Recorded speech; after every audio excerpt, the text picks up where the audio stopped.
اعوذ باللہ من الشیطان الرجیم بسم اللہ الرحمن الرحیم الحمد للہ الذی نور قلوب العارفین بنور معرفتہ واثبت فؤاد انبیائہ واولیائہ بقصص الانبیاء والمرسلین وأكمل إيمان المسلمين والمؤمنين بولاية علي أمير المؤمنين عليه السلام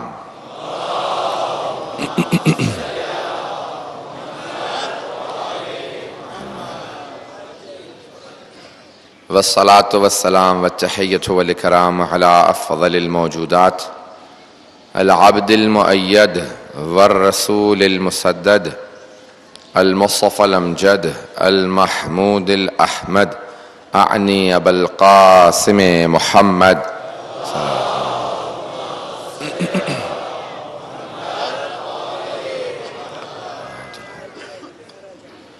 وعلى روحه ونفسه وسهره ووسيه سيد الأتقياء والأصفياء مولى الموالي إمام المتقين علي بن أبي طالب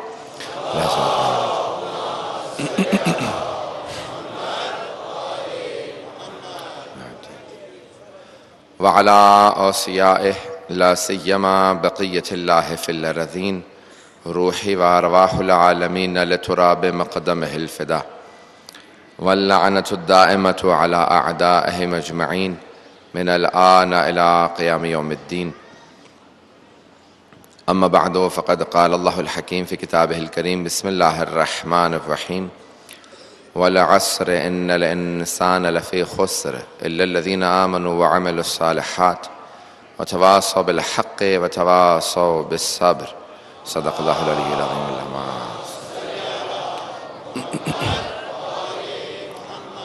وعجل فرج عزیزان گرامی، اسلام و انسانیت کے عنوان سے آپ حضرات کی خدمت میں یہ سلسلہ مجالس جاری ہے اور اس سلسلے کی آج 7ویں مجلس ہے 6 محرم۔ عزیزان گرامی، قرآن کے روح سے انسان مختلف مراحل سے گزرتا ہے اور هو الذی خلقکم من تراب ثم من نطفة ثم من علقة ثم یخرجکم طفلا، وہ مٹی سے انسان کو خلق کرتا ہے، مختلف مراحل ہیں۔ بطن مادر میں بھی جب ایک بچہ ہوتا ہے تو وہ سنتا بھی ہے اور وہ تمام چیزیں اس پہ جو ماں دیکھ رہی ہوتی اثر کرتی ہیں۔ اس لیے اہل بیت علیہ السلام نے کہا ہے کہ ہمیشہ اپنے آپ کو پاک اور خالص خیالوں میں رکھو۔ با ایمان ماں باپ ہی کی اولاد پہ ایمان کا اثر زیادہ ہوتا ہے، اور ہمیشہ ائمہ علیہ السلام نے کہا ہے کہ اگر تم میں ایمان ہے تو تمہارے ماں باپ کی تربیت کا بہت گہرا اثر ہے۔ خداوند متعال کا بہت فضل و کرم ہے کہ آج اتنے ماننے والے ہیں۔ امیر المومنین نے بہت سی احادیث اس موضوع پہ کہی ہیں۔ جب ایک بچہ پیدا ہوتا ہے، نہج البلاغہ میں آپ فرماتے ہیں کہ 3 حق ہیں اس بچے کے ماں باپ پہ۔ ماں باپ کے حق تو وہ جب جوان ہوگا، بالغ ہوگا تو اس وقت ادا کرے گا۔ ماں باپ کے حقوق بہت زیادہ ہیں، اتنے زیادہ ہیں کہ اگر ماں باپ اپنے حق معاف نہ کریں تو اولاد کی بخشش نہیں ہو سکتی۔ لیکن اولاد کے حق کیا ہیں؟ ماں باپ کے حقوق تو بہرحال موضوع رہا کرتا ہے۔ اولاد کا مولا فرماتے ہیں نہج البلاغہ میں 3 حق ہیں ایک نومولود بچے کے اپنے ماں باپ پہ 3 حق ہیں۔ ان یحسن اسمہ، سب سے پہلا حق یہ ہے اس بچے کا کہ اس بچے کو ایک اچھا نام ضرور دو۔ جب نام رکھو تو اہل بیت کے ناموں پہ نام رکھو، ایک اچھا نام دو بچے کو۔ ایسا نہ کرو کہ ماڈرنائز کرنے کے لیے نہ جانے کیسے کیسے نام ماں باپ انتخاب کر لیتے ہیں، کہ نہیں، نام رکھو تو پاک اچھا نام رکھو، پاک ہستیوں پہ نام رکھو۔ دوسرا کام کیا کرو؟ مولا فرماتے ہیں ان یعلمہ القرآن، اس کو قرآن پڑھنا ضرور سکھانا۔ اور تیسرا کام یہ ضرور کرنا ان یؤدبہ، اس کو ادب ضرور سکھانا۔ جہاں پہ بھی جائے گا ماں باپ کے کردار کی عکاسی اولاد کرتی ہے، تو بچے جہاں جائیں گے ماں باپ کے کردار کی عکاسی کریں گے، اس کو ادب ضرور سکھانا، با ادب بنانا۔ حضرات، ہم ان اہل بیت کے ماننے والے ہیں جنہوں نے انسانوں کو انسان بنایا ہے۔ اگر آج انسانیت ہے تو اہل بیت کا صدقہ ہے کہ انسانیت باقی ہے۔ حضرات، سنا واقعہ مجھے صرف اشارہ کرنا ہے۔ جب امام حسن حسین دونوں معصوم ہستیاں ہیں، امام ہیں، حجت خدا ہیں، یہ بنتے نہیں ہیں، یہ آتے ہی ایسے ہیں۔ یہ ایسا نہیں ہو سکتا کہ کوئی انسان آج سے ترقی شروع کرے، محنت کرے تو کل امام بن جائے گا، 1000 رکعت کوئی آدمی شروع کر دے گا تو حضرت علی بن جائے گا، نہیں، 1000 رکعت پڑھ بھی لے کوئی آدمی تب بھی کوئی علی نہیں بن سکتا۔ علی علی ہے، علی آتے ہی علی ہے۔ تو اب 12 امام اللہ نے بھیجے ہیں، اس نے انتخاب کیے ہیں، تو حضرات اب کیا ہے، توجہ مجمع کی میرے ساتھ، تو اب کیا ہے، امام حسن حسین دونوں 3 اور 4 برس کے ہیں، متوجہ ہیں کہ ایک آدمی کا وضو غلط ہے۔ دیکھیں ادب کیسا ہے کہ امام سکھا رہے ہیں کہ بچوں کو اتنا مؤدب بنا دو، اگر کسی کی تصحیح بھی کریں تو کس ادب سے کریں، معصوم ہوتے ہوئے، علم لدنی کا مالک ہوتے ہوئے۔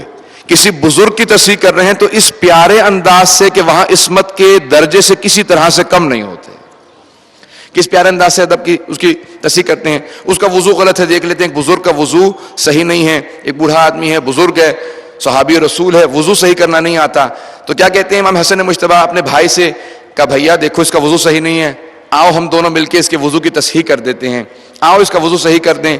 تو اب کیا کرتے ہیں امام حسن مجتبی کہتے ہیں کہ اے شیخ کہتے ہیں بزرگ کو، محترم کو، کہ اے شیخ، اے محترم آدمی، میں کہتا ہوں میرا وضو صحیح ہے، میرا بھائی کہتا ہے کہ اس کا وضو صحیح ہے، آپ ذرا ہم دونوں کے وضو کو دیکھ کے بتائیں کس کا وضو صحیح ہے۔ دیکھیں عصمت کا درجہ ہے نا، بچپنے میں بھی جھوٹ کی گنجائش نہیں ہے کیونکہ معصوم ہے، تو یہ نہیں کہتے کہ میں کہتا ہوں اس کا وضو غلط ہے، وہ کہتا ہے میرا وضو غلط ہے، اگر یہ کہتے تو جھوٹ ہوتا، اور جھوٹ عصمت کے منافی ہے، کبھی بھی معصوم کسی بھی طریقے سے کوئی جھوٹ نہیں کہہ سکتا۔ یہ نہیں کہا کہ میں کہتا ہوں اس کا وضو غلط ہے، یہ کہتا ہے میرا وضو غلط ہے، کہا نہیں، میں کہتا ہوں میرا وضو صحیح ہے، یہ کہتا ہے اس کا وضو صحیح ہے، آپ دیکھ کے بتائیں ہم میں سے کس کا وضو صحیح ہے۔ امام حسن مجتبی نے بہترین بالکل صحیح وضو بجا لائے، اس کے بعد امام حسین سے کہا کہ بھیا اب آپ وضو کیجئے، تو امام حسین نے بھی بالکل صحیح وضو کیا۔ پھر اس بزرگ سے پوچھا کہ بتائیے کس کا وضو صحیح ہے، تو مسکرانے لگے، کہا آپ دونوں کا وضو صحیح ہے، وضو تو میرا غلط ہے۔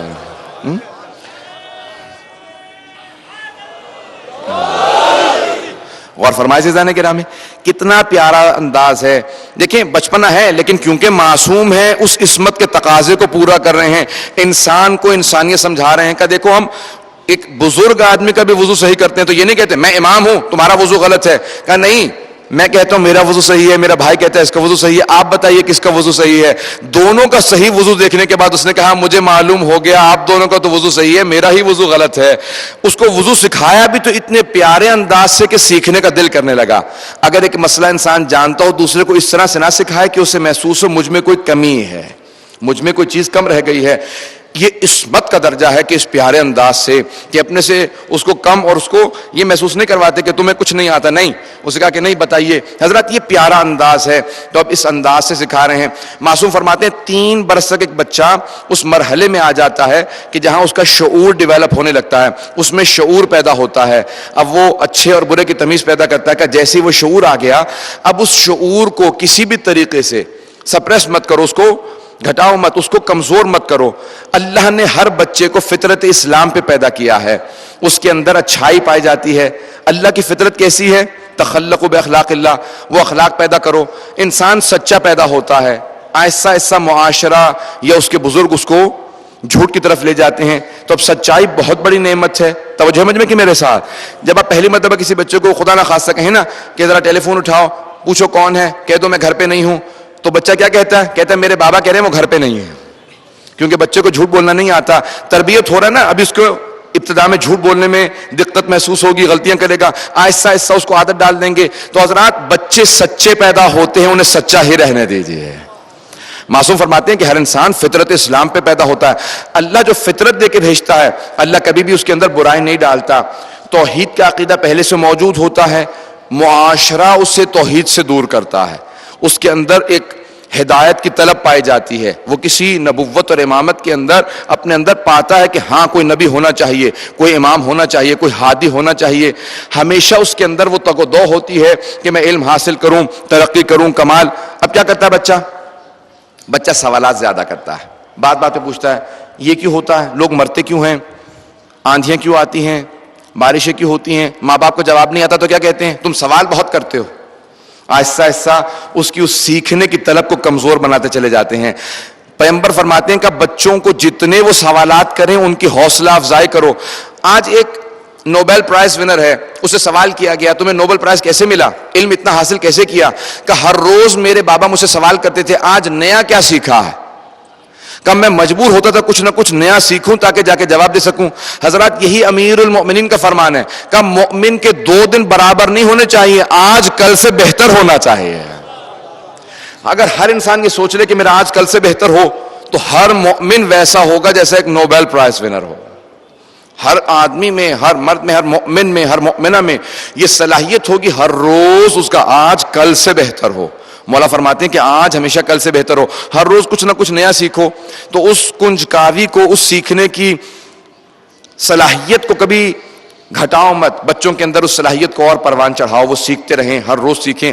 ہر روز 365 دن اگر ایک بچہ ہر روز نئی چیز سیکھے گا وہ ترقی کرتا چلا جائے گا. امام علی ابن ابی طالب علیہ السلام فرماتے ہیں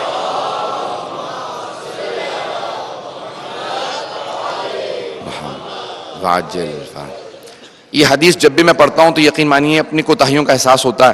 مولا فرماتے ہیں ایک مومن ایمان کے اگلے درجے میں تب تک داخل نہیں ہو سکتا جب تک کہ جس درجے میں وہ خود تھا اور اس سے جو پچھلے درجے میں تھے اس درجے میں اپنے سے پچھلے درجے والوں کو لے آئے. جب تک کہ پچھلے درجے والوں کو اپنے درجے میں نہیں لائے گا تب تک اگلے درجے میں نہیں جا سکے گا. پتہ نہیں میں بات کو پہنچا سکا ہوں یا نہیں, پتہ نہیں سمجھا پایا ہوں یا نہیں. مولا فرماتے ہیں جب تک کہ ایمان کے اپنے سے نچلے درجے والوں کو اس درجے میں نہ لے آؤ جہاں پہ ہو تب تک اگلے درجے میں نہیں جا سکتے. اللہ اسی کو عطا کرتا ہے جو دوسروں کو اپنے سے بہتر بنانے کی کوشش کرتا ہے. جب تک کہ دوسروں کو ترقی نہ دے. مولا کیسے تھے؟ مولا ہر ایک کے اندر ایمان تقسیم کرتے جاتے تھے. حضرات ایمان ایک ایسی طاقت ہے جہاں جائیں ایمان کی طاقت کو ساتھ لے کے جائیے. جناب بزرگ کا کیسا مزاج تھا؟ ابو ذر غفاری صحابی رسول ہیں, بہت جلیل القدر صحابی ہیں. خود پیغمبر اسلام نے فرمایا کہ میرے صحابہ میں سب سے سچے صحابی کا نام ابو ذر غفاری ہے. نہ آسمان نے سایہ کیا نہ زمین نے اٹھایا اتنا سچا صحابی جتنا کہ ابو ذر غفاری ہے. اتنے سچے صحابہ میں, اہل بیت کے بعد صحابہ کا درجہ اور ان میں سب سے سچے صحابی ہیں حضرت ابو ذر غفاری. کیا مزاج تھا جناب ابو ذر کا؟ عزیزان گرامی جناب ابو ذر کا یہ مزاج تھا, جہاں جاتے تھے دیکھتے تھے تھوڑے سے لوگ جمع ہیں فوراً کہتے تھے ایھا الناس, ہے لوگوں میں نے اپنی آنکھوں سے دیکھا, کانوں سے سنا کہ میدان غدیر خم میں رسول خدا نے اعلان کیا کہ من کنت مولا فھذا علی مولا.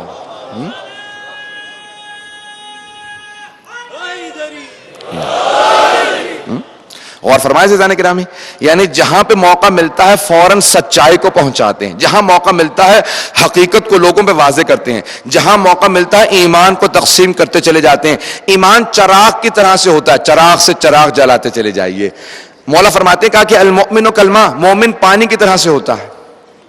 مثال دیے پانی.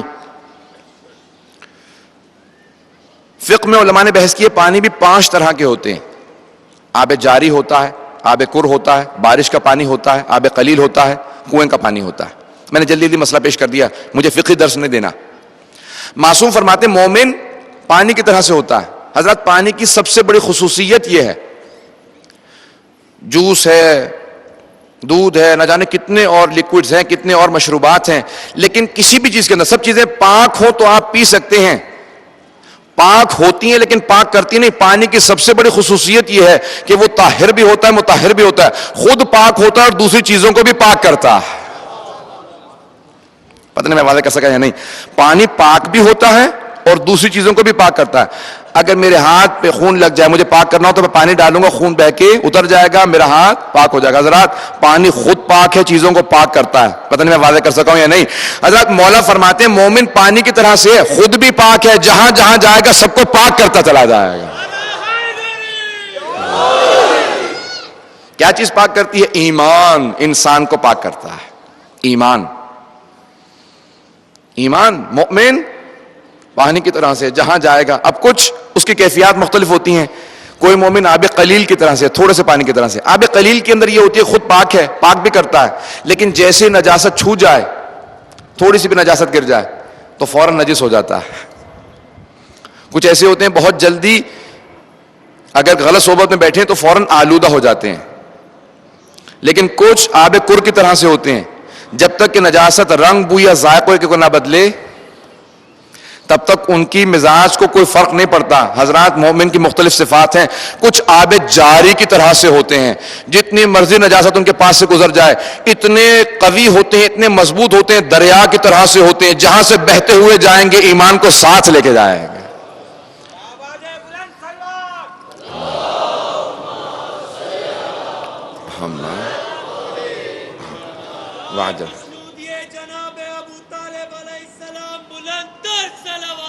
اللہم صلی علی محمد۔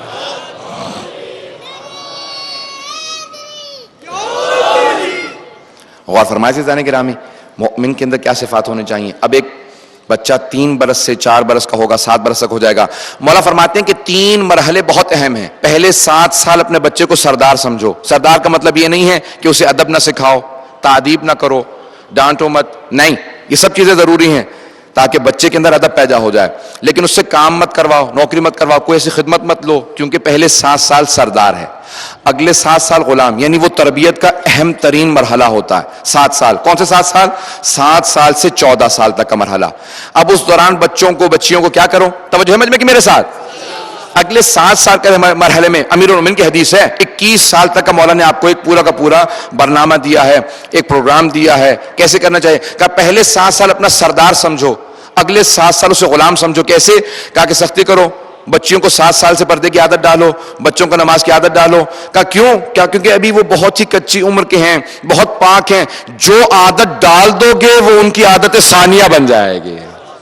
کہ اتنے پاک ہوتے ہیں جو عادت ڈال دو گے۔ کہ 7 سے لے کے 14 تک جتنی عادتیں دے سکتے ہو، علم حاصل کرنے کی عادت ہے، سچائی کی عادت ہے، عبادت کی عادت ہے، پردے کی عادت ہے، کہ جتنی عادتیں دے سکتے ہو 7 سے 14 کی عمر میں دے دو، کیونکہ اس دوران پختہ ہو رہے ہیں، وہ اس طرح سے پختہ ہوں کہ ہماری ولایت کے ایمان کے ساتھ پختہ بنتے چلے جائیں۔ ادبوا اولادکم بولایت علی، رسول خدا فرماتے ہیں اپنی اولاد کو علی ابن ابی طالب کی ولایت کا ادب سکھاؤ، کہ اسی 7 سال کے مرحلے کے اندر وہ بہت کامیاب ہو جائیں گے۔ کہ پھر اگلے 7 سال کا 14 سے 21 کا وہ تمہارا دوست ہے، اس کو اپنا دوست سمجھو، مشورہ لو، تربیت کرو کہ اب تم ایک نوجوان بن رہے ہو، معاشرے میں رہنے والے ہو، بار بار مشورہ لو، اگر مشورہ غلط دے تو پھر اس کی تصحیح کرو۔ اب اس کو ایک پختہ مرد بنانے کے لیے، خاتون بنانے کے لیے تم اس کی تربیت کرو، اس سے مشورہ لے لے کے دوستانہ انداز سے 21 سال کے مرحلے میں پہنچا دو۔ کہ پھر مولا 21 کے بعد کیا ہوگا؟ کیا اولاد کو چھوڑ دیں؟ کہ نہیں، اس کے بعد اب وہ تمہارے ہاتھ میں نہیں ہے۔ 21 سال کے بعد اگر وہ تمہیں اپنا آقا سمجھے تو وہ آقا بن چکا، اگر غلام سمجھے تو غلام بن چکا، اگر دوست سمجھے تو دوست بن چکا۔ کہ جو بننا تھا بن چکا، اس سے پہلے جو کچھ کر سکتے تھے کر چکے ہو۔ ہمارے ہاں کب ہوش آتا ہے؟ جب وہ اس مرحلے سے گزر چکا ہوتا ہے۔ سب سے جو اہم چیز ہے حضرات، یہ آپ کو اپنے ماں اور باپ کے ساتھ عزاداری میں بیٹھنا یاد ہے کہ کب ماں انگلی پکڑ کے لے کے گئی عزاداری میں؟ وہ عادت، وہ کس طرح سے ادب جناب سیدہ جناب فاطمہ الزہرا سلام اللہ علیہا محمد و آل محمد وعجل فرج، کیا کرتی تھی؟ ہر بچے سے سوال کرتی تھی، جو بچہ آتا تھا نا کھیلتا ہوا اگر آ گیا، کہا کہ بچوں کیا سیکھا؟ میرے بابا نے ابھی حدیث بیان کی مسجد نبوی میں۔ اب ہر بچہ بی بی سے جائزہ لینے کے لیے، انعام لینے کے لیے پیغمبر اسلام کی حدیث کو یاد کرتا تھا کہ رسول خدا نے کیا فرمایا۔ کہا بی بی آج آپ کے بابا نے یہ فرمایا ہے، آج یہ فرمایا ہے۔ بچے احادیث یاد کرنے لگے۔ ان بچوں کو بچپنے سے حدیث یاد کرنے کا جذبہ جناب فاطمہ الزہرا نے سکھایا۔ غور فرمایا اپنے زیدان کرام میں، جب جائیں بچوں سے پوچھیں آج مجلس میں کیا سیکھا، مجلس میں کیا سن کے آئے ہو۔ اگر وہ فضائل سنے تو پوچھو فضائل میں کیا سنا، آیت سنی تو آیت کون سی سنی۔ بچوں کا حافظہ بہت تیز ہوتا ہے، اگر مصائب سنے کس کے مصائب سنے، ہر چیز سوال کریں۔ بچوں کو سیکھنے کی جو عادت ہے بچپنے سے، مجلس سے سب سے بڑا ممبر ہے حضرات۔ کسی بھی یونیورسٹی میں چلے جائیں، میں ایک جملے کو پیش کرنا چاہتا ہوں، کسی بھی سکھانے والی یونیورسٹی میں چلے جائیے، وہاں پہ ہر مرحلے میں سکھانے والا فرد مختلف ہوتا ہے۔ اسکولوں میں چلے جائیں، کالج میں چلے جائیں، ہر جگہ پہ کچھ شرائط ہوتی ہیں، اتنا پڑھے ہوئے ہوگے تو پھر اس کلاس میں آ سکتے ہو، لیکن ممبر حسینی میں آنے کے لیے کوئی شرط نہیں ہے. یہاں 2 سال کا بچہ بھی آ سکتا ہے، 90 سال کا بزرگ بھی آ سکتا ہے. جو بھی آئے گا حسین کے ممبر کے صدقے میں کچھ نہ کچھ ضرور لے کے جائے گا.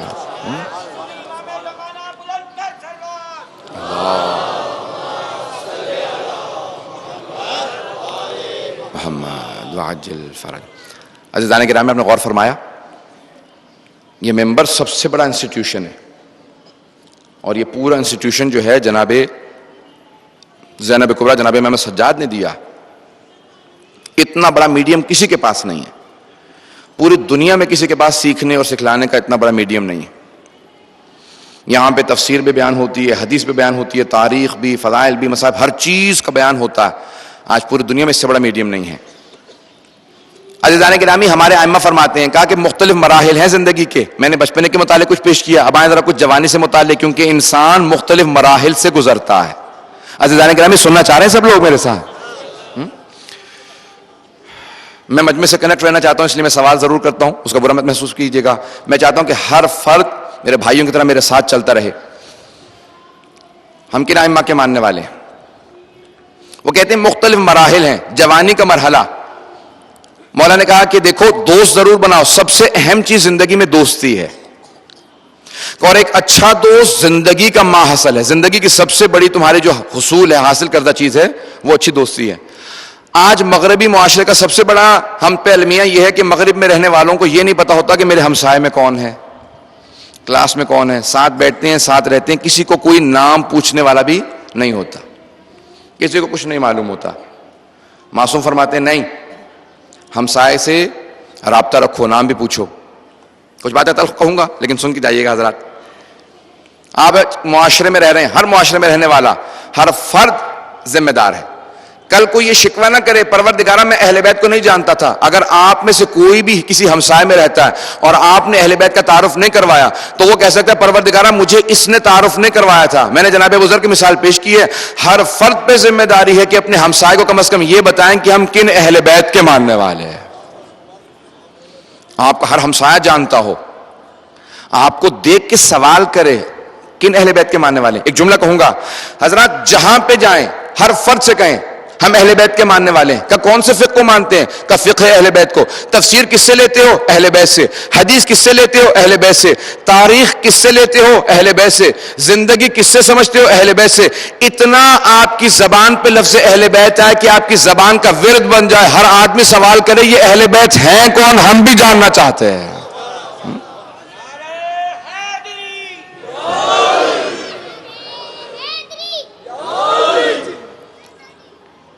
عزیزان گرامی، ہم اتنا ان کا تذکرہ کریں کہ ہر آدمی سوال کرے کہ میں ان کا ماننے والا بننا چاہتا ہوں.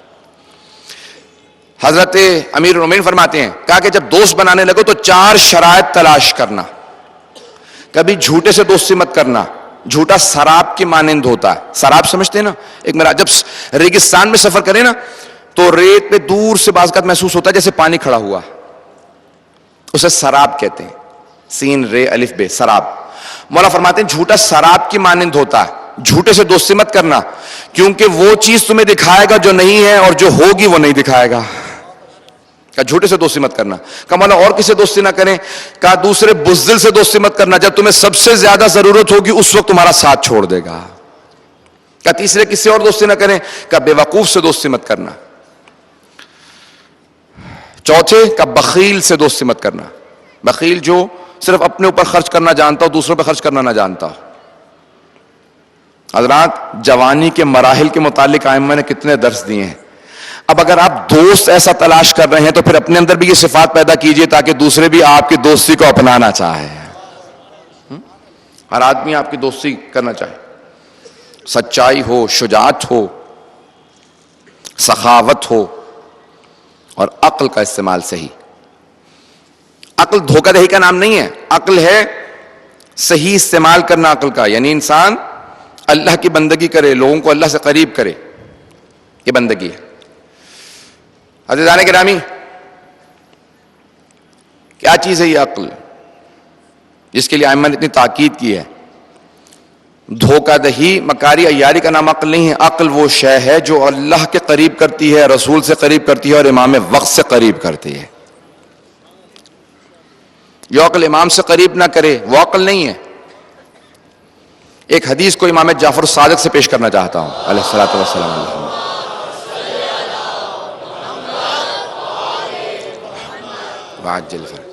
الملاحم والفتن میں ہے حضرات, کیونکہ میرا موضوع یہی ہے عشرے کا, مجھے یہی دیا گیا ہے بانیان مجالس میں, موضوع یہی دیا. اور موضوع جب انسان ایک لے تو پھر کوشش کرنی چاہیے کہ جتنا ہو سکے اس کا حق ادا ہو, انسان اس موضوع پہ بولے. پیش کرنا چاہتا ہوں حدیث. چھٹے امام کیا فرماتے ہیں, کہا کہ دیکھو 4 چیزیں جیسی تلاش کرو گے ویسی نہیں ملیں گی, جیسا تم چاہو گے ویسی نہیں ملیں گی. تو آئیڈیل ورلڈ میں مت رہنا, یہ مت کہنا کہ میرا تو یہ مقام ہے میں اس حساب سے تلاش کرتا رہوں گا, پھر کبھی بھی چیزیں حاصل نہیں کر پاؤ گے. اس لیے محروم مت رہنا. کہ پہلے طعام بلا شبہۃ فتبقى بلا طعام, ایسا کھانا تلاش مت کرنا جس میں کوئی شبہ نہ ہو. اگر ایسا کھانا تلاش کرو گے تو پھر ہمیشہ بغیر کھانے کے رہ جاؤ گے. وعملا بلا ریاء, یہ نہیں ہے کہ اب انسان لاپرواہی کرنے لگے, ہر چیز جو آئے کھا لے, نہیں. مفہوم قطعا 2 ایکسٹریمز مت لیں, افراط و تفریط مت کریں.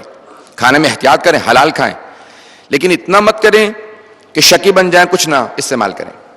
دوسرے مقام پہ فرماتے ہیں کہ عملا بلا ریاء, ایسا عمل تلاش مت کرو جس میں کوئی ریاکاری نہ ہو. ریاکاری ہونی نہیں چاہیے, لیکن یہ مت کوشش کرو کہ نہیں بالکل خالص ہو. فتبقى بلا عمل, تو پھر بے عمل رہ جاؤ گے. عمل کرنے کی کوشش کرتے رہو, خدا تمہارے عمل کو خالص بناتا چلا جائے گا. وعالما يستعمل علمه, اور ایسے عالم کو تلاش مت کرو جو ہم جیسا ہو, معصوم صرف ہم ہیں. کہ ایسے عالم کو تلاش مت کرنا. فتبقى بلا عالم, پھر بغیر عالم کے رہ جاؤ گے. اور چوتھی چیز وصديقا بلا عیب, ایسے دوست کو تلاش مت کرو جس میں کوئی عیب نہ ہو. جب تم میں عیب ہیں تو پھر دوست میں بھی عیب ہوگا. کہا کہ فتبقى بلا صدیق, پھر بغیر دوست کے رہ جاؤ گے. زندگی انسان کی کیسی گزرنی چاہیے کہ دوست بناتا چلا جائے, دشمنوں کو تلاش مت کرے, بلکہ ہر دشمن کے اندر بھی مثبت چیز کو تلاش کر کے اس دشمن کو بھی دوست بنانے کی کوشش کرے. حضرات یہ انسانیت, یہ اہل بیت کے تقاضے. عزیزان کے نام میں توجہ ہے نا میرے ساتھ سب لوگوں کے. معیارات, میں نے کہا نا اہل بیت نے انسانیت کا معیار بہت بلند کر دیا ہے. معیار کتنا بلند, ائمہ نے معیارات بہت بلند کیے ہیں. آئیں ذرا میں ایک محبت کی مثال پیش کرنا چاہتا ہوں. امیر المؤمنین کے ایک بہت چاہنے والے عاشق تھے جن کا نام تھا میثم تمار. میثم تمار, تمار جانتے ہیں, تمر فروش, کھجوریں بیچنے والا. پھل بیچتے تھے, خربوزے اور کھجور. اور یہ بھی نہیں کہ بہت بڑا کوئی گودام تھا, دکان تھی, ٹھیلا لگاتے تھے. کہاں پہ؟ مسجد کوفہ کے باہر. بہت غریب تھے. کوفے میں اکثر دیکھا گیا تھا کہ مولا سوال کر رہے تھے, تم نے میثم تمار کو تو نہیں دیکھا؟ میثم تمار کو دیکھا؟ سب کہتے تھے مولا وہ وہیں کوفے کی مسجد کے باہر کھجور بیچ رہا ہوگا. جب سب کو پتا تھا تو مولا کو نہیں پتا تھا؟ مولا کو ویسے بھی پتا تھا. یہ پوچھنا مولا اپنی محبت کا اظہار کر رہے تھے, مجھے کتنی محبت. جب کسی نے پوچھا نا مولا کیسے معلوم کو آپ کو کس سے کتنی محبت ہے, کہا کہ اپنے دل میں دیکھ لو, جتنی تمہیں مجھ سے محبت ہے اتنی ہی مجھے تم سے محبت ہے. بہت بڑا جملہ, یہ بہت بڑا جملہ ہے. کہ جتنی تم مجھ سے محبت کرتے ہو اتنی ہی میں تم سے کرتا ہوں, اگر زیادہ محبت نہ کرتا ہوں. مولا کا کیا کام ہے کہ تربیت کر کے اس کو ترقی دیتے رہیں. جناب میثم تمار بہت سادہ تھے, غریب تھے, لیکن مولا نے ان کو وہ درجات, ان درجات پہ پہنچا دیا تھا کہ میثم تمار پھر میثم تمار بن گئے تھے. میں مثال ان کی زندگی سے پیش کرنا چاہتا ہوں, اگر سننا پسند کریں عزیزان کرام. ہے واقعہ شاید آپ کو سنا ہوا,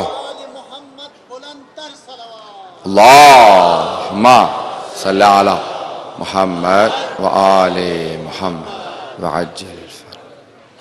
کون ہے جناب میثم تمار؟ میں دیکھ رہا ہوں بہت بہت دور سے لوگ آتے ہیں, بہت بہت زحمتوں کے ساتھ بیٹھے ہوتے ہیں. کون ہے جناب میثم تمار؟ آئیں ذرا آپ کے سامنے پیش کروں. عزیزان گرامی, ایک سادہ سا آدمی زمین پہ کپڑا بچھا کے بیٹھے ہیں, امیر المؤمنین سے کہہ رہے ہیں کہ یا علی مجھے ضروری کام سے جانا ہے, ذرا کچھ دیر میری جگہ پہ کھجور بیچیں گے؟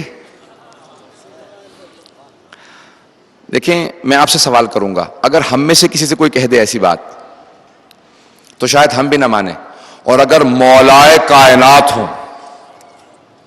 حاکم ہو, اس وقت خلافت تھی, مولا کی حکومت تھی, کم از کم جلدی جانا اور جلدی آنا, ادب بھی ساتھ ساتھ سکھاتے چلے جا رہے ہیں, کم از کم تمہاری جگہ پہ بیٹھا ہوں, جلدی جانا اور جلدی آنا.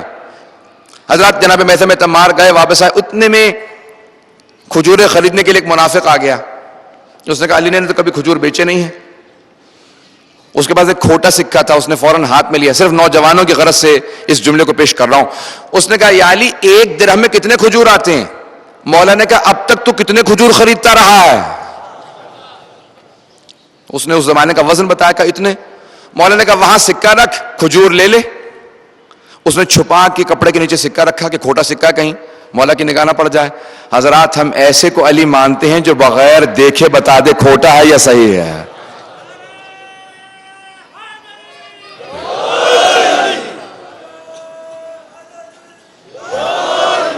چار میں سے اچانک ذہن کے اندر آ گئے, ان کو پیش کرتا چلوں کہ شاعر نے اس طرح سے کہا ہے کہ میں ذکر مرتضی سے لذت عرفان لیتا ہوں. عرفان کہتے ہیں معرفت کے آخری درجے کو. شاعر کہتا ہے کہ میں ذکر مرتضی سے لذت عرفان لیتا ہوں, دلوں کی کیفیت بھی ایک پل میں جان لیتا ہوں. دل کیسے پہچان لیتا ہوں؟ دل مومن مچلتا ہے, منافق اور جلتا ہے. وہ کہتا ہے دل مومن مچلتا ہے, منافق اور جلتا ہے, علی کے نام سے کھوٹا کھرا پہچان لیتا ہوں.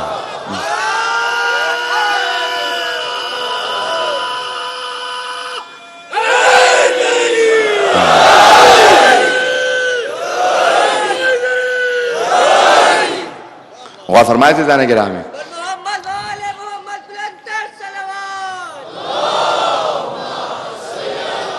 محمد و آل محمد وعجل فرج. تو اب وہ یہ سوچ رہا تھا کہ میں نے سکہ چھپا کے رکھا ہے, علی کو کیا معلوم کہ کھوٹا سکہ ہے. فوراً چھپا کے اس نے کپڑے کے نیچے رکھا. کہ علی جتنی کھجور لے جانا چاہتا ہوں لے جاؤں. مولا نے کہا لے جا. اپنے آپ میں بہت خوش ہونے لگا کہ کھوٹا سکہ کہاں چلتا, میں نے یہاں چلا لیا.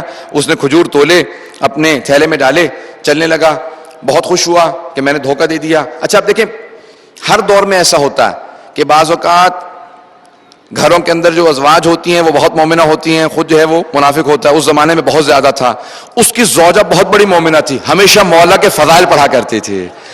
تو اب پورے رس سے سوچتا ہوا جا رہا تھا, آج جا کے بیوی سے کہوں گا اور علی کو مان, علی کو دھوکہ دے کے آیا ہوں.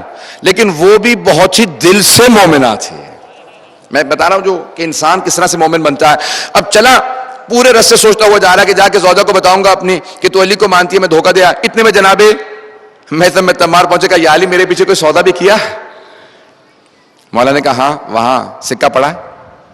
جناب میثم تمار نے سکہ نکالا. کہا یا علی ایک سودا کیا, وہ بھی کھوٹے سکے کا. کہا میثم تمار تھوڑی سی دیر انتظار کرو, ابھی تمہارے ایمان میں اضافہ ہو جائے گا. وہاں پہ وہ اپنے گھر پہنچا, اپنی زوجہ سے جا کے کہا کہ اور مان علی کو. اس کا بھی ایمان متزلزل ہونے والا نہیں تھا, بہت ہی کٹر قسم کی مومنہ تھی, بہت پختہ ایمان کی تھی. کہا کیوں, کیا کیا تو نے؟ کہا کہ میرا ایک کھوٹا سکہ تھا, وہ کہیں چلنے والا نہیں تھا, میں علی کو دے کے بہترین کھجور لے کے آ گیا ہوں. ایک مرتبہ اس کی زوجہ نے کہا کھا کے دیکھ. جیسے اس نے کہا کھا کے دیکھ, اس نے کہا کیوں؟ کہا کھا پھر پتہ چلے گا. جیسے ہی کھجور نکال کے کھایا فوراً قے کرنے لگا. کہا میں کھوٹا سکہ تو کہیں اور چلا لیتا, یہ زہریلے کھجور کیا کروں گا.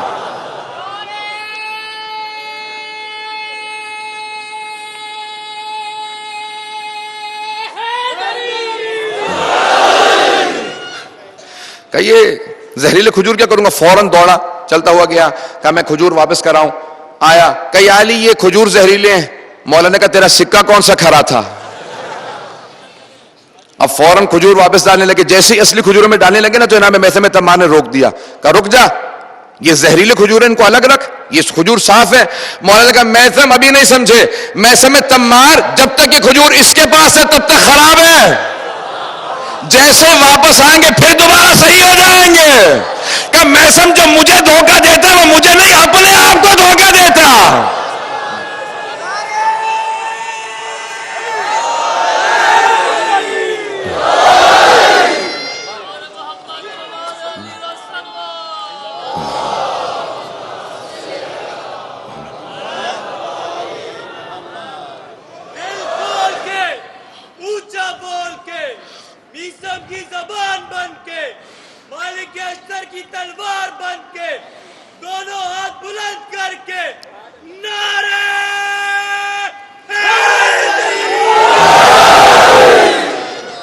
مولا سلامت رکھے سب کو، جو جاننے والے ہیں، جو ماننے والے ہیں. عزیزان گرامی، ایسے ایسے ماننے والے تھے. میں ایمان کی جو مثال پیش کر رہا ہوں، جس نوجوانوں نے جس طرح سے جو جذبہ بنا دیا میرا، میں جملوں کو پیش کروں گا.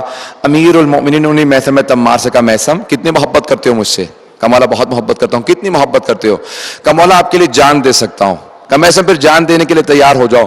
تمہیں اس درخت پہ، درخت کی طرف اشارہ کیا، اس درخت پہ سولی پہ چڑھایا جائے گا، ہاتھوں میں کیل ٹھوک دیے جائیں گے، پاؤں کو تمہاری انگلیاں کاٹی جائیں گی، زبان کاٹ کے خون بہتا ہوا چھوڑ دیا جائے گا. کہا میثم اگر حجاج تمہیں ایسی سزا دینا تو میں اجازت دیتا ہوں. وہ کہے گا کہ علی کی توہین کرو، تم بے شک توہین کر دینا، میں پھر بھی شفاعت کروں گا، میں پھر بھی شفاعت کروں گا. کہ مولا کتنی مرتبہ ہوگا ایسا؟ کہ مولا سولی پہ چڑھایا جاؤں گا، کتنی مرتبہ ہوگا ایسا؟ کہ میثم ایک مرتبہ. کہ مولا اگر 70 مرتبہ مجھے سولی پہ چڑھا کے بدن کو کاٹ کے آگ لگا کے ہوا میں اڑا دیا جائے، کبھی بھی آپ کی توہین نہیں کروں گا. یہ ایمان ہے جو پختگی حاصل کرتا ہے.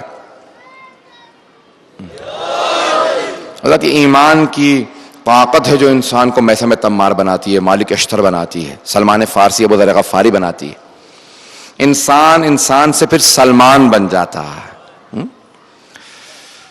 یہ انسان ہے جس کو اہل بیت علیہ السلام نے تربیت کیا. وقت گزرتا رہا، اسی درخت کے اوپر ایک مرتبہ جناب میثم تمار کو، مورخین نے لکھا ہے حجاج کا دور آیا، جناب میثم تمار خود جا کے پانی ڈالتے تھے کہ اس درخت پہ مجھے سولی پہ چڑھایا جائے گا. وہ درخت پھر بھی خشک ہو گیا. لوگوں نے تمسخر کیا، مذاق اڑایا کہ درخت تو خشک ہو گیا. کہا نہیں، سچے مولا نے سچا وعدہ کیا تھا.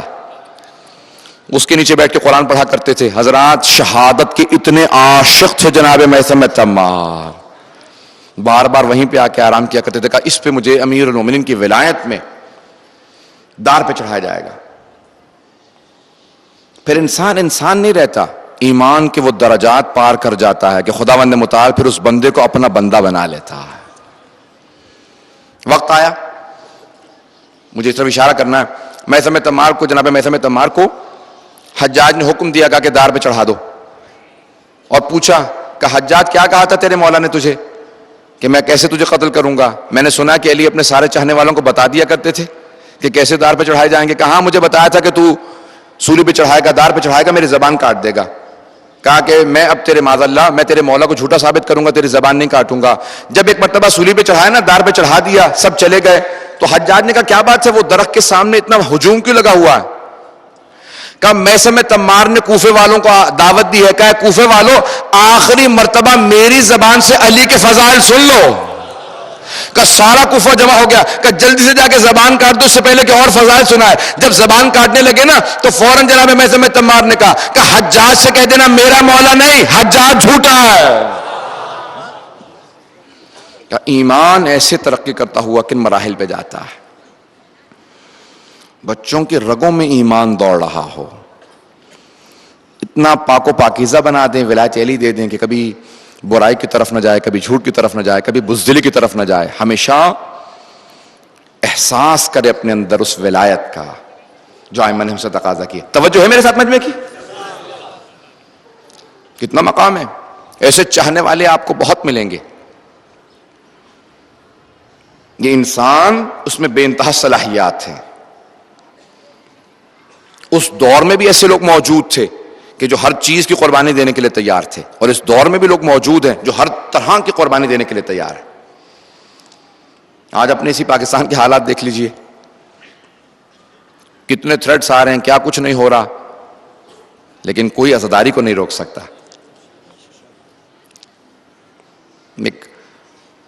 اچانک ہی یہ ربائی ذہن میں آ رہی ہے کہ عزم کیجئے راستہ مل جائے گا.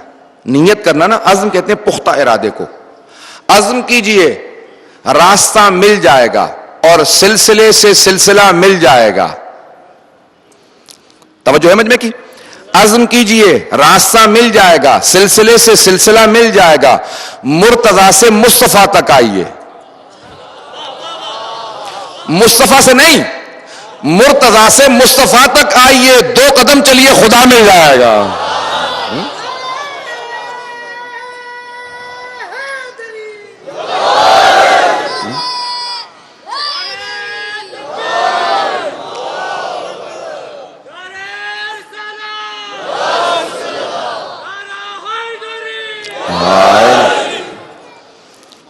عزیزان گرامی، ہمارا ایمان کا سلسلہ رکنا نہیں چاہیے. انسان بنا ہی ایمان کے لیے، ان ترقی کے سفر کے لیے بنا ہے، سچائی کے سفر کے لیے بنا ہے، ولایت کے سفر کے لیے بنا ہے. یہ انسان کی ولایت کا سفر جاری رہتا ہے. تاریخ نے بڑی ہستیاں دی ہیں لیکن آج تک آپ کو ملتے چلے جائیں گے. میں کربلا میں میرے ایک دوست تھے، وہ اپنے گھر لے کے گئے، کہا میں اپنی والدہ سے ملانا چاہتا ہوں. بہت پہلے کی بات ہے. ان کے گھر میں اکثر لوگ شہید تھے، اس کے والد شہید تھے، 2 جوان بھائی شہید تھے. جب میں گھر میں گیا، ان کی والدہ نے برقع لیا ہوا، ان کی پیشانی پہ بہت نور تھا. میں نے کہا کہ بھئی اتنی زحمتیں آپ نے اٹھائیں، ظاہراً 2 بیٹے شہید دیے، شوہر شہید ہیں، آپ لوگ کربلا سے چلے کیوں نہیں جاتے، کہیں ہجرت کر جاتے؟ مسلسل آپ لوگ برداشت کر رہے ہیں. تو اس مومنہ، اس بوڑھی خاتون نے مجھے ایک جملہ کہا. میں اس وقت بہت جوان تھا، میری پوری زندگی کے لیے ایک درس تھا. کہا جب ہم نے کربلا میں رہنے کا فیصلہ کر لیا تھا تو ہم ہر امتحان کے لیے تیار ہو گئے تھے. میری پوری زندگی اس ایک جملے سے، میں اس وقت طالب علم بھی نہیں تھا، عالم دین نہیں تھا، بالکل ابتدائی میری زندگی کے بہت پہلے کا. کہا جب ہم نے کربلا میں رہنے کا فیصلہ کیا تھا تو ہم نے ہر امتحان، ہر آزمائش کو دینے کے فیصلہ کر لیا تھا. ہم کربلا میں رہتے ہیں، جناب زینب سے بڑھ کے کوئی نہیں ہے. جب وہ اتنی قربانیاں دے سکتی ہیں تو ہم ہر طرح کی قربانی دے سکتے ہیں. تو حضرات، آج پاکستان میں کوئی پریشر میں نہ آئے، چاہے حکومتیں، چاہے دہشت گرد، چاہے کوئی بھی جتنا بھی پریشر بلڈ کریں، روٹ بدل لو، عزاداری کو تبدیل کر دو، یہ کر دو، وہ کر دو. حضرات، جب حجاج کے دور میں عزاداری نہیں رکی تو آج کیسے رک سکتی ہے؟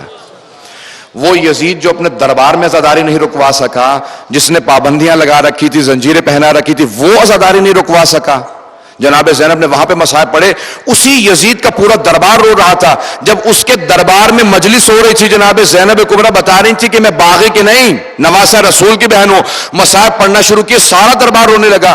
حضرات، سب سے بڑی شکست کی علامت کیا ہوتی ہے؟ جب مجرم خود بخود اپنے جرم سے دامن چرانے لگے کہ نہیں، یہ جرم میں نے نہیں کیا. کہا میں نے حسین کو نہیں مارا. یزید نے فوراً کہنا شروع کیا، کہ میں نے حسین کو نہیں مارا، عبید اللہ ابن زیاد نے مارا ہے، شمر نے مارا ہے، عمر سعد نے مارا ہے. جب اپنے ہی جرم سے ایک مجرم دامن چرانے لگے، اس کا مطلب ہے اس نے اقبال جرم کر لیا ہے، وہ جرم کو ماننے لگا کہ یہ جرم تھا، قتل حسین جرم ہے. جب اس نے خود سے کہا نا میں نے نہیں مارا، تو جناب زینب نے کہا بھیا گواہ رہنا، میں نے اسی کے دربار میں اس سے منوا لیا ہے کہ آپ کا قتل جرم تھا.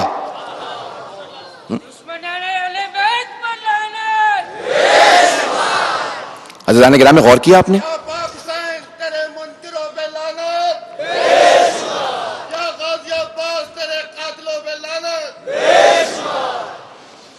عزیزان گرامی، اب سوچیں ہم کن ہستیوں کے ماننے والے ہیں جنہوں نے ایمان کے وہ درجات پیش کیے ہیں کہ پھر خالق کیوں نہ کہے مجھے ناز ہے کہ حسین میرا ہے. یہ زینب کبریٰ کہ جس پہ خدا کہے آفرین ہے زینب آپ کی عظمتوں پہ. حضرات، وقت بہت تیزی سے گزر جاتا ہے. یہ عشرے کے اکثر ایام گزر چکے، 6 محرم ہو گیا. آج ایک ایسے یتیم کے مصائب کو پیش کرنا ہے جو جب 1.5 برس کے تھے نا جناب قاسم، تو ان کے بابا امام حسن مجتبیٰ کو زہر دے دیا گیا تھا. جب زہر دیا گیا نا امام حسن مجتبیٰ کو، آپ نے دیکھا بچے ماں باپ سے کھیلنا پسند کرتے ہیں، اور اگر باپ حسن مجتبیٰ جیسا ہو، روایت کے الفاظ ہیں غیروں کے بچے امام حسن مجتبیٰ سے کھیلنا پسند کرتے تھے، آتے تھے ہاتھوں کو چومتے تھے، کھیلتے تھے. امام حسن مجتبیٰ، امام کشش رکھتا ہے، جاذبیت رکھتا ہے، اور امام حسن مجتبیٰ کو کریم اہل بیت کہا گیا. اہل بیت میں سب سے سخی امام حسن مجتبیٰ، بہت خوبصورت، کہ جب ایک مرتبہ باہر نکلتے تھے تو پورا مجمع رک جاتا تھا دیکھنے کے لیے، اور اکثر لوگ دیکھ کے کہتے تھے یہ انسان ہے یا آسمان سے نازل ہوا ہے. امام حسن مجتبیٰ بہت پر نور تھے. ہر باپ کو اولاد سے محبت ہوتی ہے، اور اگر کسی باپ کو یہ پتا ہو کہ میرے اس بچے کو کس طرح سے شہید کیا جائے گا، اسے کیسی محبت ہوگی. اگر پتا ہو نا کسی باپ کو کہ میرا بچہ مرنے والا ہے،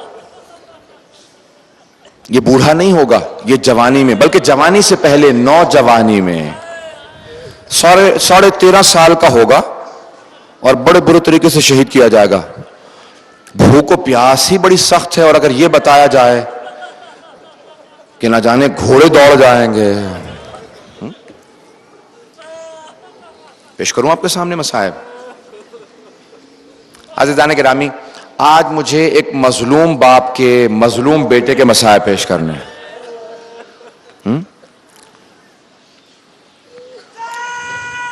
عزیزان گرامی، بہت سے لوگ برداشت نہیں کر پاتے. میں ابھی مصائب میں نے شروع بھی نہیں کیے ہیں، بہت سے لوگ برداشت نہیں کر پائیں گے. آج اگر میں پوری شہادت پڑھ سکا، کیونکہ آج سے شبیہ برآمد ہوگی نا، آج جب زیارت جب کیجئے گا نا تو کس کس کو پرسہ دیں گے؟ سب سے پہلے امام حسن مجتبیٰ کو پرسہ دیجئے گا.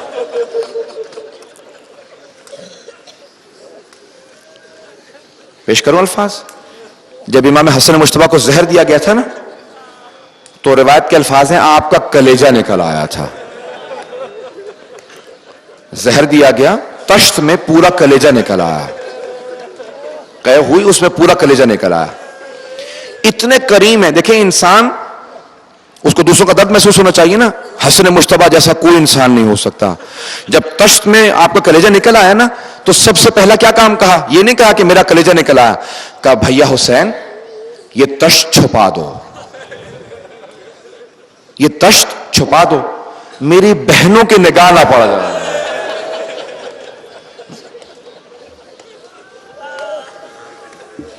کہا کہیں زینب ام کلثوم نہ دیکھ لیں کہ بھائی کا کلیجہ نکل آیا. اب اتنے میں امام حسن مجتبیٰ کے بچے آنے لگے، سب کے سب. جب باپ بستر پہ لیٹا ہوتا نا، آپ نے دیکھا بچے فوراً کھیلتے ہوئے سینے پہ چڑھ جاتے ہیں، باپ کے گلے لگتے ہیں، بار بار سینے پہ لیٹنا پسند کرتے ہیں. چھوٹے بچوں کی عادت ہوتی ہے باپ کے سینے پہ سونا پسند کرتے ہیں. میں نے خود اپنی آنکھوں سے روایت دیکھی ہے، عجیب و غریب روایت ہے. جب پڑھتا بھی ہے انسان تو رونا آتا ہے کہ 1.5 برس کا بچہ، 1.5 سال کا چھوٹا سا بچہ کھیلتا ہوا آیا، فوراً سینے پہ چڑھا، باپ کے سینے سے لپٹ گیا. تو جناب ام فروہ نے کہا بیٹا اٹھ جاؤ، بابا کو زہر دے دیا گیا، تمہارے باپ کے سینے میں بہت تکلیف ہے. چھوٹے بچوں کو سمجھانا بڑا مشکل ہوتا ہے. امام حسن مجتبیٰ نے کہا فروہ ذرا کچھ دیر میرے قاسم کو میرے سینے پہ رہنا، کچھ دیر میرے قاسم کو میرے سینے پہ رہنے دو، مجھے ٹھنڈک محسوس ہو رہی ہے. جب زہر ملا نا تو کہہ رہے تھے مولا بہت جلن ہے مجھے سینے میں. زہر دیا گیا تھا، پورا کلیجہ امام کا جل گیا تھا. امام نے کہا مجھے جلن محسوس ہو رہی ہے. جیسے ہی جناب قاسم آیا، کہا فروہ مجھے ٹھنڈک محسوس ہو رہی ہے. بہت زور سے پیار کرنے لگے، پیشانی چومنے لگے. ایک جملہ کہا، کہا ام فروہ جب میرا بھائی حسین کربلا جائے گا نا تو میرے قاسم کو ضرور بھیج دینا، قاسم میری طرف سے قربانی پیش کرے گا. امام حسن مجتبیٰ نے کیا کہا؟ ایک جملہ کہا. روضۃ الشہداء میں ملا حبیب اللہ کاشانی نے ایک جملہ لکھا. جب میں پڑھ رہا تھا نا تو کہا کہ میں نے ایک تعویذ باندھ دیا، اے ام فروہ جب میرے قاسم پہ سب سے بڑا مصائب آئے نا اور رونے لگے، سوال کرے، بہت پریشان ہو، تو کہنا بیٹا قاسم تمہارے بابا نے تعویذ لکھا ہے، تعویذ کھول لو تمہیں حل مل جائے گا. عزیزان گرامی یہ جملہ کہا، امام حسن مجتبیٰ کی شہادت ہو گئی. مجھے امام حسن مجتبیٰ کے مصائب کو پیش نہیں کرنا، وقت نہیں، میں بہت تیزی سے آگے بڑھا، لیکن ایک جملہ یہاں کہہ کے آگے بڑھوں گا. جناب زینب کبریٰ کہتی ہیں کہ میں نے دونوں بھائیوں کے لاشیں دیکھے، حسن کا بھی حسین کا بھی، دونوں میں ایک فرق تھا. کیا بی بی کیا فرق تھا؟ بی بی فرماتی ہیں میرے بھائی حسن کے لاشے میں تیر لگے ہوئے تھے، حسن کے لاشے میں تیر تھے، اور حسین کا لاشا تیروں پہ بلند تھا.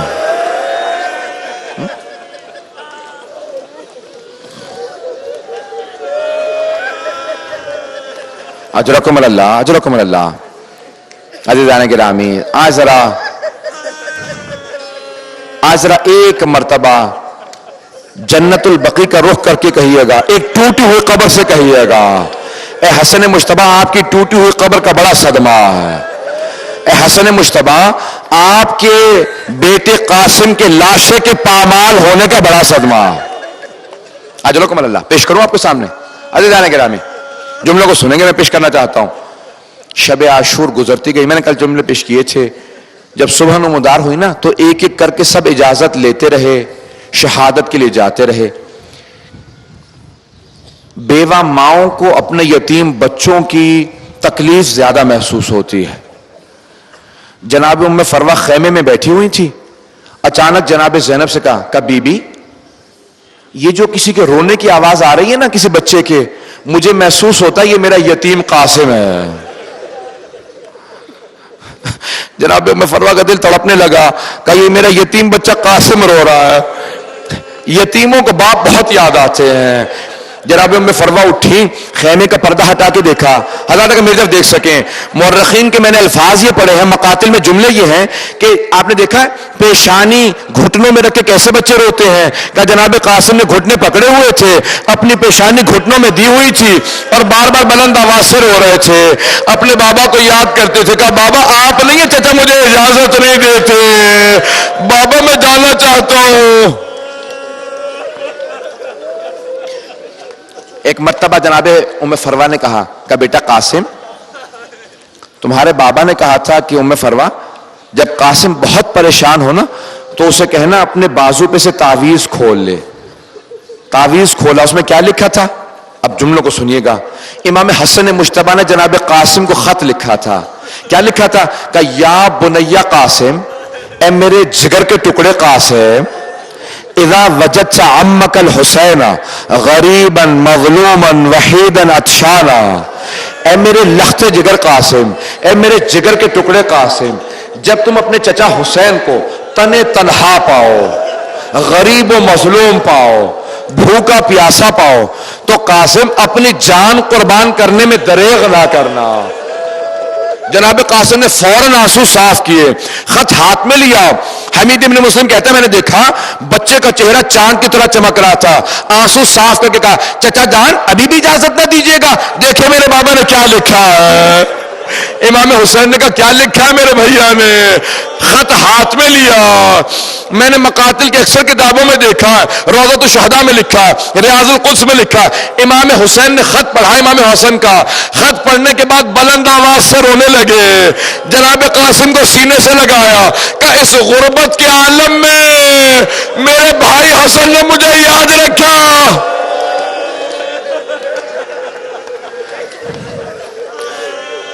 کہ مجھے مظلومیت کے عالم میں جب میں غریب ہوں, مظلوم ہوں, کوئی میرا ساتھ دینے والا نہیں, میرے مظلوم بھائی نے مجھے یاد رکھا. غشیہ علیہما کا دونوں جناب قاسم اور امام حسین ایک دوسرے کے گلے میں باہر ڈال کے کھڑے ہو گئے. کہ اتنا بلند آواز سے رو, 6 مقامات پہ روئے نا امام حسین بلند آواز سے, کہ اتنا بلند آواز سے روئے کہ دونوں زمین پہ گر گئے. پھر امام حسین نے, جناب قاسم 13.5 برس کے تھے. آپ نے دیکھا بڑوں کے لیے زرہ بنائی جاتی ہے, جناب قاسم کو زرہ پوری نہیں آ رہی تھی تو بغیر زرہ کے خود سے گود میں لے کے سوار کرایا. بس بھئی زرہ کیوں پہنائی جاتی ہے کہ اگر کوئی تلوار لگے نا تو زرہ پہ لگے سینے تک نہ جائے, اگر کوئی تیر لگے نا تو پسلیوں تک نہ جائے. میں جملوں کو کہہ گیا, کیسے پیش کروں آپ کے سامنے. اگر کوئی گرے نا اور کوئی سینے پہ پاؤں رکھے تو زرہ پہ پاؤں آ جائے, سینے تک نہ جائے. اور اگر کسی نے زرہ نہ پہنی ہوئی ہو, کسی نے زرہ نہ پہنی ہو, ایک مرتبہ جناب قاسم سوار ہوئے, گھوڑے کو ایڑ لگائی, تلوار نکالی, جنگ کرتے رہے. ایک پہلوان تھا, ازرق نامی پہلوان تھا, اس نے کہا میں اس بچے کے مقابلے میں جا رہا ہوں. عمر سعد نے کہا یہ بچہ ہے 13.5 برس کا, چمکتا ہوا چہرہ کا, نہیں میں قریب سے وار کرنا چاہتا ہوں. جب سامنے سے جنگ ہو رہی تھی نا, وہ کمینگاہ کی طرح سے چھپ کے پیچھے سے آیا, اس نے اپنی تلوار اٹھائی. میں نے مقتل کے اندر جو الفاظ دیکھے نا, جب میں پڑھ رہا تھا میرے رونگٹے کھڑے ہو رہے تھے. خدا ایک بڑا عجیب و غریب عالم ہے. ذرا ایک مرتبہ آنکھیں بند کر کے کربلا کے میدان میں جائیے گا. ایک 13.5 برس کا جوان ہو, حسن مجتبی کی شبیہ ہو, اپنے گھوڑے پہ سوار ہو, کوئی پشت سے آ کے چھپ کے سر میں ایک مرتبہ وار کیا. جیسے ہی سر میں وار لگا, جناب قاسم نے دونوں ہاتھ سر پر رکھے, آواز دی یا اماں, چچا جان میری مدد کو آئیے. امام حسین نے فوراً گھوڑے کو ایڑ لگائی, سارا مجمع دوڑنے لگا. جناب قاسم ایک مرتبہ پشت زلزلہ سے گرے, میں آگے نہیں پیش کر سکتا. ایک مرتبہ مشرق کے گھوڑے مغرب دوڑے, مغرب کے گھوڑے مشرق دوڑے. امام حسین پہنچے, اس آدمی کو حضرت کو تلوار سے قتل کیا، بڑے لوگوں کو قتل کیا. ایک مرتبہ زمین پہ بیٹھے، آواز دی قاسم تو نے پکارا میں آیا، لیکن بیٹا تیرا لاشا پامال ہو گیا. اجرکم اللہ. بس بھئی اس سے پہلے کہ زیارت برآمد ہو، 2 جملے سن لیجئے گا. میں نے سارا مصاحب پڑھ دیا، آپ بھی مصاب ہو گئے، آنکھوں میں آنسو آ گئے آپ کے. بس بی بی آپ کا قبول فرمائیں، امام حسن مجتبی قبول فرمائیں، جناب فاطمہ تو زہرا آپ کے آنسوں قبول فرمائیں. بس بھی روایت کے الفاظ یہ ہیں کہ اب کیسے لاشیں تو اٹھاتے تھے نا امام حسین، ہاتھوں پہ لاشیں اٹھاتے تھے، اور اگر کسی کا لاشا پامال ہو گیا ہو، جس کے لاشے پہ گھوڑے دوڑ گئے ہوں، کیا کیا امام حسین نے اپنی ابا کو زمین پہ بچھایا، ایک ایک کر کے لاشے کے ٹکڑوں کو جمع کیا. جب چلنے لگے نا تو جناب فرما دروازے پہ کھڑی تھی، خیمے کے پردے پہ کھڑی تھی. کہا ہے بی بی زینب میں حسین کو دیکھ رہی ہوں، کاندھے پہ کعبہ لے رکھی ہے، بیوی میرا تو 13 برس کا جوان ہے. ایک مرتبہ کہا کہ قاسم کا لاشا پامال ہو گیا. ماتم حسین